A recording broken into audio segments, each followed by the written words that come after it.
Бүгін біз адамзат тарихындағы ең ұлы ойшылардан бірі Абу Райхан Бируни хақында сөз етеміз. Ол жасаған дәуірде ілім қазіргідей рауажланбаған, бірақ оның зейінлілігі, анықтылыққа ұмтылуы һәм логикалық пікірлеуі ұсылы бүгінгі іліми дүние үшін де үлкен үлгі мектебі болып есептелінеді. Бируни өз шығармаларында аспан денелерінің қозғалысынан жер шарының өлшеміне шекем, айымғы халықлар тарихынан басылап заманауи ілімнің тамырларына шекем, барлық тарауларды терең талқылап береді. Тек қана ілімпаз емес, ол ой пікірдің жаңа шекараларын ашқан ұлы ойшыл еді. Оның өмірі бізге ілімнің ең құдіретлі, ақыл һәм сабыр екенін және бір мәртебе еслетеді. Бұл Жайхун Жойбары һәм біз басладық.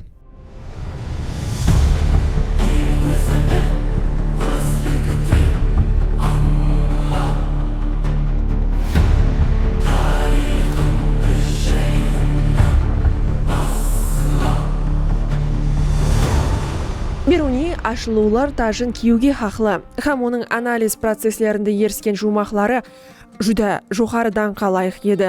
Ол жаратқан аспаблар теңізшілер тарапынан ісленген ағаш қайықлар емес, ал нәзік бақылаулар, анық санлы мағлұматлар һәм күшлі логикаға текарланған ұлы ойлап табулар еді. Бирунидің дәрежесінде басқа мыңжылдықтарда ешкім Европа көлемінде, хаттека Азияда, бәлкім бүткіл дүния көлемінде бұндай кең көлемдегі аналитикалық зерттеулер істемеген. Маурын ақырда мыңжылдар алдын жасап өткен алымлар, философлар һәм дінтанушы ілімпазлардың ілім тарауында еріскен жетістіктері бүгінгі күнде де дүния жәмиетшілігін таң қалдырып келмекте. Әлбетте бұл өзіне тән милли мақтанышты және де күшейтеді деп есептейміз. Бұны табиғи деп қабыл ету керек. Өзбекстанның орайлық Азия орайында жайласқаны һәм оның континенттегі басқа да мемлекеттерден де ұлырақ тарихқа ие екенлігі бекарға емес. Бұнан сықары орайлық Азия айымнен ұлы жібек жолында жайласқаны, бай қалалары һәм халқы технология тарауындағы жетіскенліктерімен белгілі.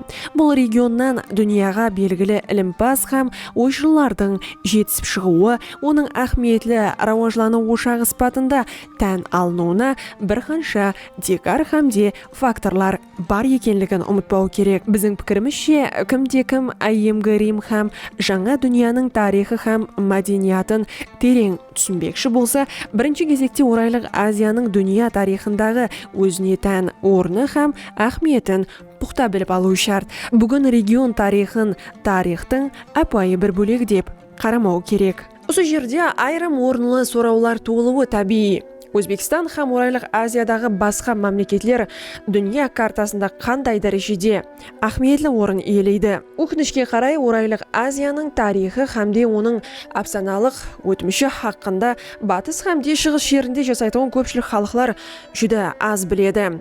Егер айымғы Афрасияб һәм басқа да ұлы қалалар құяшта кептірілген гербіштің орнына беккем тастан құрылғанда, миллионлаған саяхатшылар бұл айымғы естеліктерді көру ниетінде жер жүзінің алыс мәнзіллерінен келетұғын еді. Толық сенімменен айта аламан, екі дарияның аралығында жаратылған сирек ұшырасатын қолжазбалар толық сақланып қалғанда, еш күмәнданбастан инсаният ақыл парасатынан шексіз мақтаныш сезген болар еді адамзат. Бірақ хақиқаттан да бұндай болмады. Нәтижеде дүниядағы ең білімлі һәм де зерек саналған адамлар да орайлық Азияның ұлы өтмішін бекарлады, ямаса оған хақиқи баха беруде белгілі бір дәрежеде қателіктерге жол қойды. Бұндан келіп шығып айту мүмкін, орайлық Азияның алтын әсірі тақырыбына байланысты барлық ахметлі деректерді дүнияның түрлі тілдерінде, әсіресе инглиз тілінде жоғары дәрежедегі заманауи басылымда басып шығару ең ахметлі уазипалар қатарына кіреді. Дәл осындай жол тұту арқылы дүния бұл аймақтың инсаният ақылы рауажлануында қандай қызметтер атқарғанын біліп алуы һәм басқаларға білдіру мүмкін. Бұған мысал ретінде орайлық Азия ілімінің тарихында өшпес із қалдырған ұлы ойшыл Абу Райхан Бируниді келтіру орынлы. Алым 973 жылы Арал теңізі жанында құрылған Кат қаласында дүнияға келген. Бируни жаслығында математика, астрономия, минералогия, география, картография, геометрия һәм тригонометрия сияқты пәндерді толық үйренді. Сонымен бірге ол парсы, араб тілдерін, орта жасқа жеткенде санскрит тілін толық өзлестірген айрықша қабілетлі адамлардан есептелінеді. Бирунидің ең ұлы һәмде теңсіз ашылуларынан бірі дүнияның рауажланған түрлі аймақларында тарихи уақытты белгілеудің өлшем системаларын салыстырып шыққаны болып табылады. Және соны айтып өту керек, ол уақытларда бұл аймақларда уақытты белгілеуші есеп санақ системалары бір-біріне сәйкес болмағаны көптеген машқалаларды жүзеге келтіретұғын еді. Мұндай қиыншылықтарды сапластыру мақсатында Бируни шахмат тақтасына ұқсас бір аспап төретіп, бұл аспап жәрдемінде тарихи уақиялар һәмде сәнелерді бір-біріне сәйкеслестіріп, ажыратып тарифлейді. Мысалы, яхуди, грек һәмде араб календарлары ұсылар қатарына кіреді. Бұл ашылу арқылы алым, астроном, тарихшы һәмде дінтанушы ілімпазларға кең имканиятлар есігін ашты. Абу Райхан Бируни айемгі халықлардан қалған естеліктер атлы саулатлы шығармасында дүния тарихын жаратты. Бұндай жаһан жүзлік ашылулардан тысқары алым және бір бейбақа ашылу үшін инсанияттың шексіз мехір мұхаббаты һәм алғысына лайық деп білеміз. Ол Христофор Колумбтың Американы ашуынан 500 жыл бұрын теңіз сапарына шықпастан тұрып, арқа һәмде құбыла Америка материклерінің бар екенлігін анықлаған. Еле 20 жасқа толмастан Бируни өз қаласының кеңлігі һәмде ұзынлығын есеплап шыққан һәм басқа аймақлар үшін координаталарды есеплап жинап барған. Айемгі грек деректеріне сүйенген халда ол жүздеген тарихи уақиялардың орынларына тиесілі деректерді қатесіз дүзді. Эрамызға шекемгі 150 жылда жасап өткен Клавдий Птолемей сияқты Бируни жердің домалақ формада екенлігін дәлелдеген.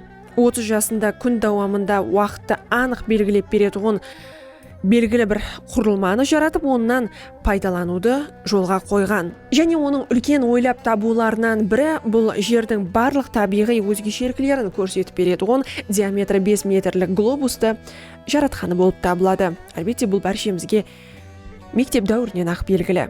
Ілімпаздың ахметлі іліми зерттеулерінен бірі минералогия тарауында болып елі жас уақытынан басылап, салыстырмалы тығызлық һәмде әрқилі минераллардың салмағы менен қызығады.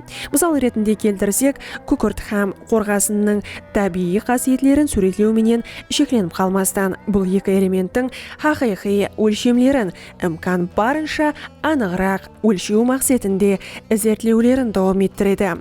Сондай-ақ нәрселер бұл санлар шығармасын жазып қалдырған белгілі грек ілімпазы Пифагордың шығармаларын һәм Мұхаммед Аль-Харизми және Арабстан һәм орайлық Азияның алдыңғы ілімпазларының іліми көзқарасларын пұхта өзлестіріп алғаны себеплі дүние таналған бір қанша ашылуларға текар жаратты.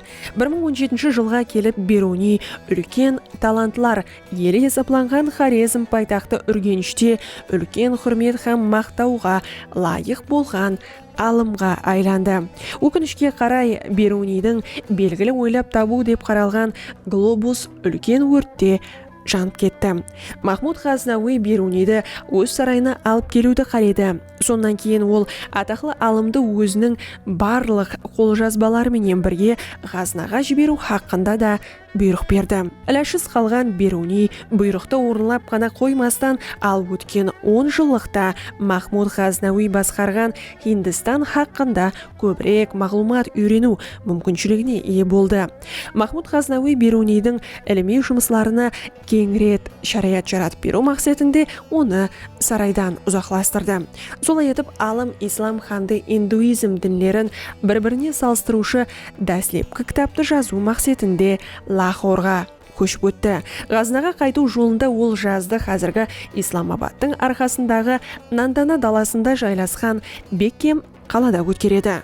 Беруни Нанданаға еш қандай аспап үскенелерсіз апойы астурлап пенен келгенлігі себеплі жердің өлшемін анықлау мәселесіне және дос келеді. Басқа астрономлар синус қағидасын өз тәжірибелерінде сынап көрген болса да, Беруниден алдын ешкім жер көлемін өлшеу мүмкіншілігін беретұғын синус қағидасының мәселесін шеше алмаған еді.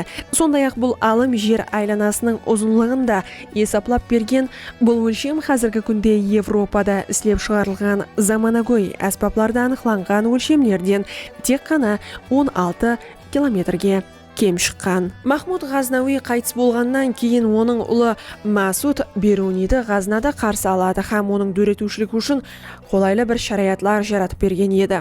Ол қалған өмірін бүткіл дөретушілік зерттеулерін өзінде жемлеген үлкен шығарма, яғни Қануни Масудиді жазуға бағышлайды. Бұл шығармада алым өмірі дауамында алып барылған зерттеулері һәм білімлерін сәулелендіріп берген. Мысалы, Беруни өз уақытында құяш қозғалмайды һәм жер құяш атрапында айлануы мүмкін деп есаплайды. Ол қысқа уақыт дауамында, яғни біраз уақыт өткеннен кейін бұл болжауларынан қайтады һәм геоорайлық әлем хақындағы альтернатив идеясын алға сүре бастайды. Математиклер һәм астрономлардан бұл идеяны қабыл етуді ямаса бекарлауды сұрайды. Тарихшы алымлардың Қануни Масудиді эрамыздан бұрынғы һәм қазіргі дәуірдегі астрономия тарауында жаратылған шығармалардың ең ұлысы деп есаплауы бекарға емес. Бірақ араб тілінде оқи алатұғын тарихшылардан парықлы түрде Берунидің Қануни Масуди шығармасы қазіргі инглиз тіліне аударылғанына қарамастан бүгінгі күнде оны жетерлі дәрежеде белгілі, танықлы деп болмайды. Берунидің ақыл зейіні һәм ойшыллығының өзгешелігі сонда, ол бұл шығармасында таңқаларлық ойлап табуларды инсаниятқа інәм етеді. Солардың бірі океан артында белгісіз құрғақлықлар бар екенлігін айтып өткен. Беруни Нанданада белгілі географиялық аймақларды анық өлшеп глобусқа жайластырады. Берунидің глобусты қалай жаратқаны бізге нәмәлім. Сол анық оған үлгі керек болмаған, бірақ қазіргі кеңістіктегі геометриялық аймақларды тез рауажландыру тарауында қанеге спатында тән алынған Беруни жердің шеңберін карта бойынша анық өлшеп, бұл аймақларға тиесілі барлық мағлуматлардың анықлығын һәм сол уақытта Африканың ең батысынан Қытайдың ең шығысына шекемгі аймақларды, яғни глобустың 5-тен 2 бөлегін ашқан, бірақ жер шарының қалған 5-тен 3 бөлегі белгісіз болып қалған. 19.000 километрден барат бұл аралықтағы түсіндірудің ең анық жолы дүния океаны менен қоршалған Евро-Азия жерлерінде айемгі заманнан баслап Беруни дәуіріне шекем жасап өткен географлар қабыл еткен теорияларды әмелге асыру еді.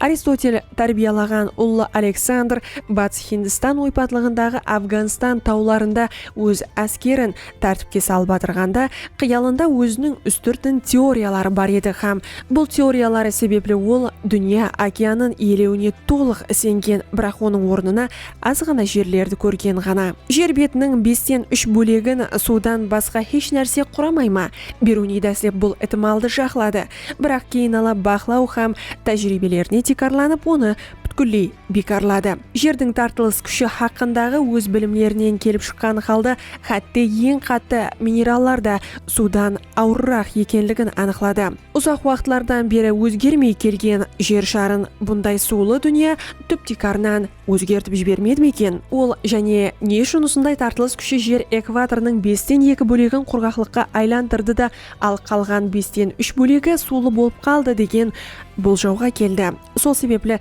Беруни Азия һәм Европа арасындағы шексіз океанның қайсыда бір жерінде қазірге шекем белгісіз болған құрғақлық яки құрықлық болуы керек деген жұмаққа келеді. Бұндай логикалық теорияларды давам еттірген Беруни белгісіз құрықлықлар бос шөлстанлықлардан барат баямаса ол жерде растан да адамлар жасай ма деген сұрауға дұс келеді. Бұл бағдарда ол көбірек Нанданадағы жер шеңбері хақындағы зерттеулері, дүния қаласының географиялық ұзынлығы хақындағы мағлұматлары һәм апай логикаға текарланып іс тұтқаны диққатқа лайық.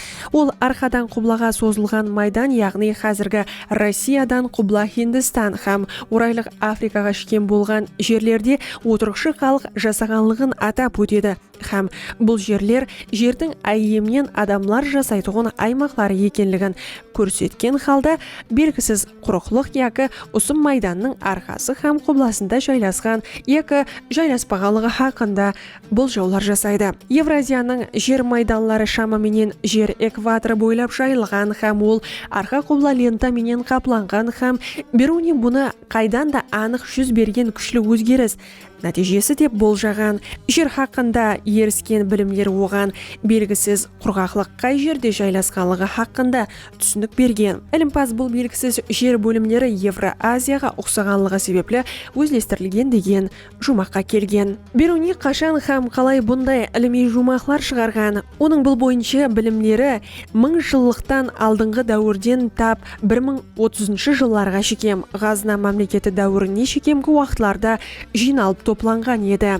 Сақ һәм даны алым өзінің қануны Масуди шығармасын 1037 жылға шекем жарияламаған. Сондықтан 1037 жыллар аралығындағы дәуір оның үшін сақлық жыллар деп болжау мүмкін. Абу Райхан Беруни Америка материгін 11 асырдың бірінші шерегінде ашқан ба? Бұған гуман менен қарайтұғынлар да бар.